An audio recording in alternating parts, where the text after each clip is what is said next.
आता पाहूयात बातमी 36 जिल्ह्यांची।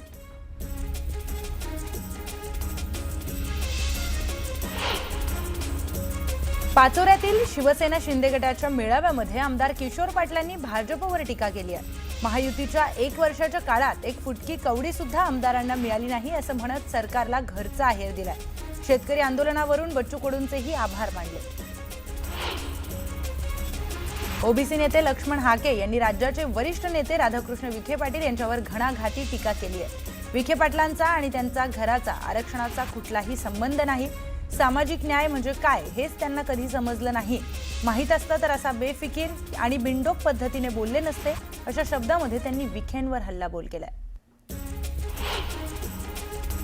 पुढील आठवड्यामध्ये नगरपालिका निवडणुकीची घोषणा होण्याची शक्यता आहे। स्थानिक स्वराज्य संस्थांच्या निवडणुकांमध्ये पहिल्या टप्प्यात राज्यातील 246 नगरपालिका, 42 नगरपंचायती या निवडणुका पार पडणार आहेत। 21 दिवसांमध्ये निवडणूक प्रक्रिया पार पडताना तात्काळ दुसऱ्या टप्प्यामध्ये जिल्हा परिषद आणि पंचायत समितीच्या निवडणुकीची सुद्धा घोषणा निवडणूक आयोगाकडून केली जाऊ शकते।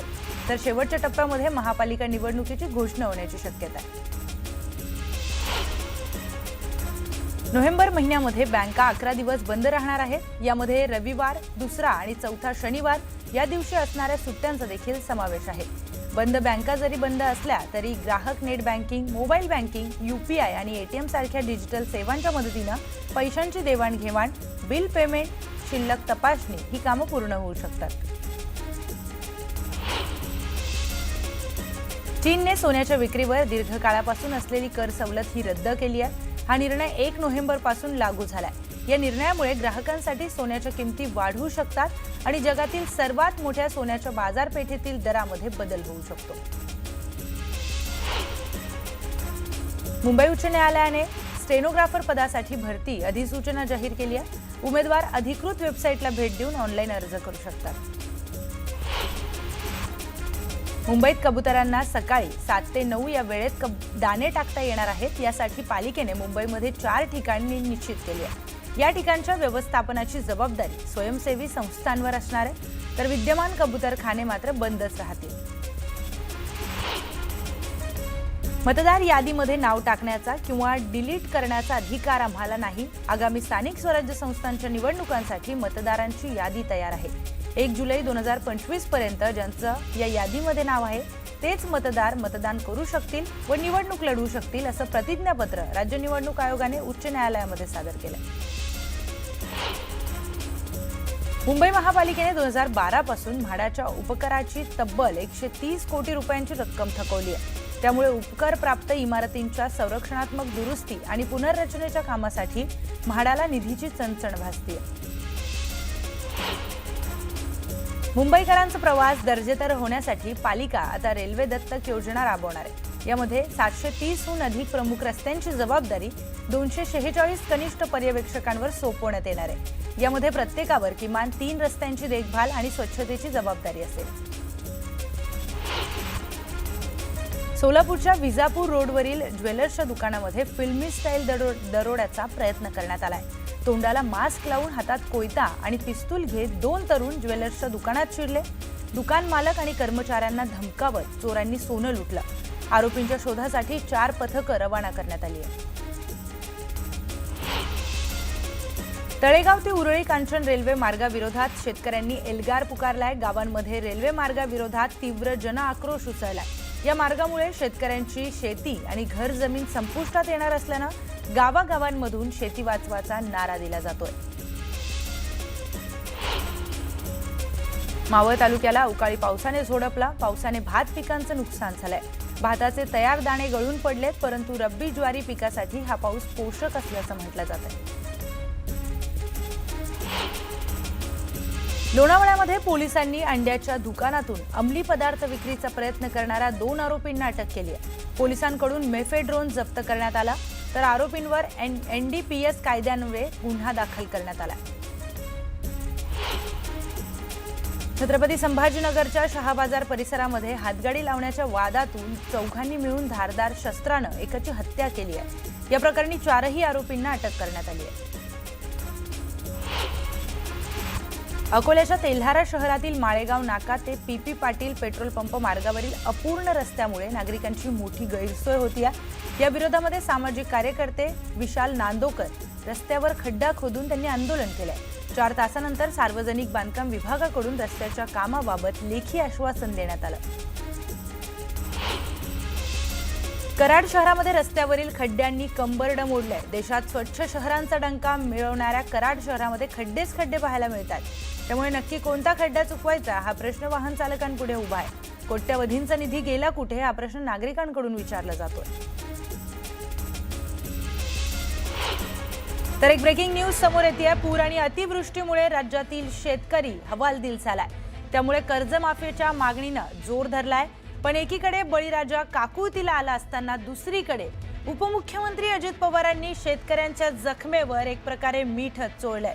त्यामुळे नव्या राजकीय वादाला तोंड फुटण्याची देखील शक्यता आहे। याच वक्तव्यामुळे उपमुख्यमंत्री अजित पवारांवर विरोधकांनी टीकेची राळ उठवली आहे। शेतकरी कर्जमाफीविषयी बोलताना अजित पवार थेट शेतकऱ्यांवरच घसरले।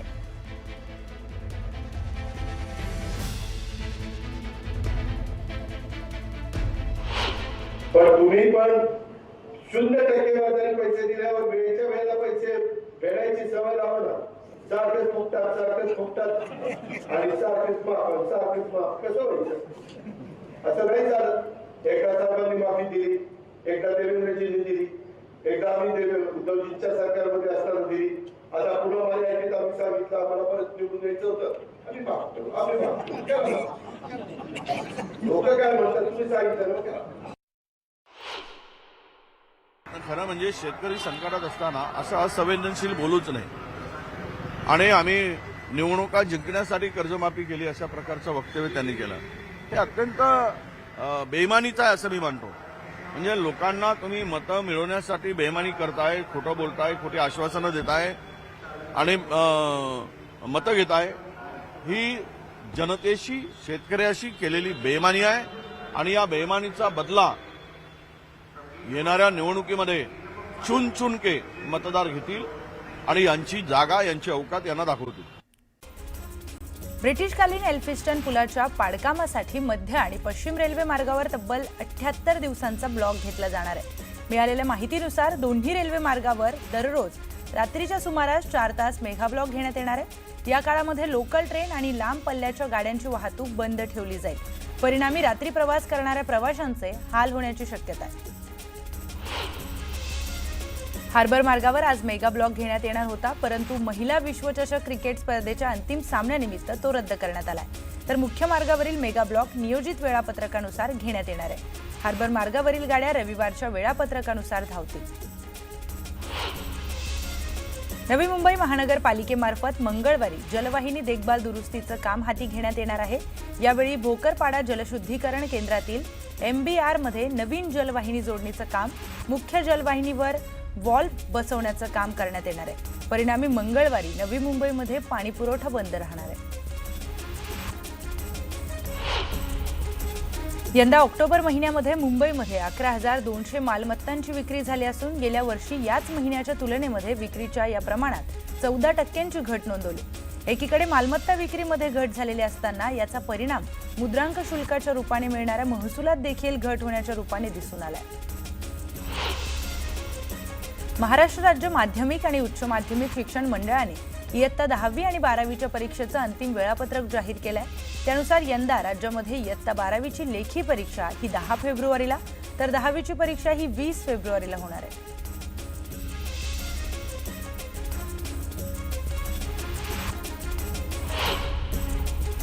शालेय शिक्षण विभागाने प्राथमिक शिष्यवृत्ती परीक्षा आणि उच्च प्राथमिक शिष्यवृत्ती परीक्षेच्या वर्गामध्ये यावर्षीपासून बदल करण्याचा निर्णय घेतलाय। यावर्षीपासून 4थी आणि 7वीच्या वर्गातील विद्यार्थ्यांना परीक्षा देता येणार आहे। त्याविषयीचे अर्ज भरण्यासह सुरुवात झाली असल्याची माहिती शालेय शिक्षण विभागाने दिली। अभियांत्रिकी अभ्यासक्रमामध्ये प्रवेश घेऊ इच्छिणाऱ्या विद्यार्थ्यांसाठी महत्त्वाची ठरणारी संयुक्त प्रवेश परीक्षा 2026च्या पहिल्या सत्रासाठी नोंदणी प्रक्रिया सुरू झाली आहे। विद्यार्थ्यांना 27 नोव्हेंबरपर्यंत ऑनलाईन अर्ज नोंदणी करता येणार आहे। कार्तिकी एकादशीच्या निमित्ताने आज पंढरपुरात पहाटे विठ्ठलाची शासकीय महापूजा संपन्न झाली।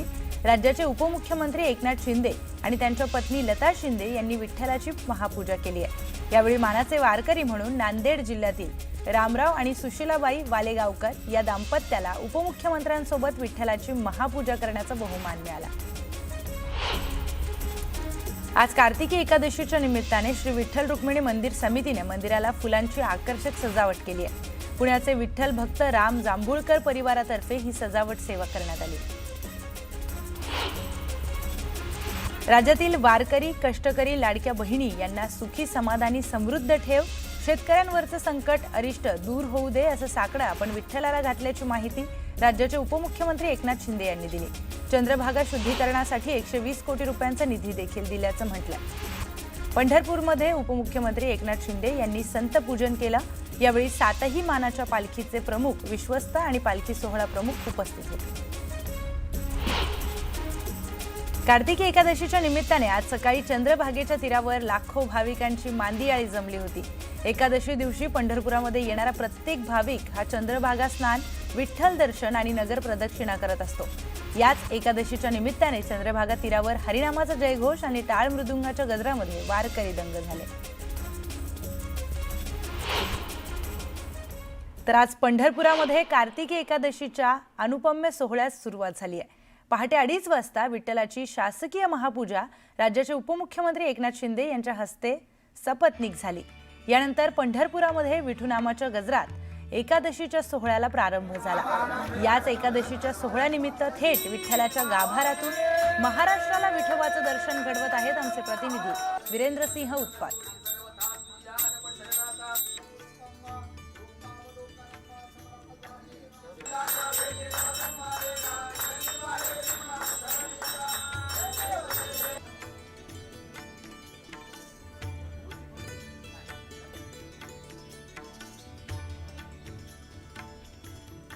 चला जाऊ पाहू डोळा असं प्रत्येकाला हा सोहळा बघायची इच्छा असते आणि आज उपमुख्यमंत्री एकनाथ शिंदे यांच्या हस्ते ही शासकीय महापूजा भगवंताची संपन्न झालेली आहे। सोबत मानाचे वारकरी होते आणि जिल्हा परिषदचे विद्यार्थीही या महापूजेसाठी त्यांच्या सोबत होते। एकंदरीत 4 महिन्यांच्या विश्रांतीनंतरनं आज ही उठी एकादशी आहे आणि आज या उठी एकादशीच्या सोहळ्याला अवघे जी पंढरी दुमदुमली आहे, लाखो वारकरी भाविक हे आज पंढरपूरमध्ये दाखल झालेले आहेत आणि ह्या वारीमध्ये हे चंद्रभागेचे स्नान करून दर्शनासाठी पण मंदिरामध्ये येत आहेत।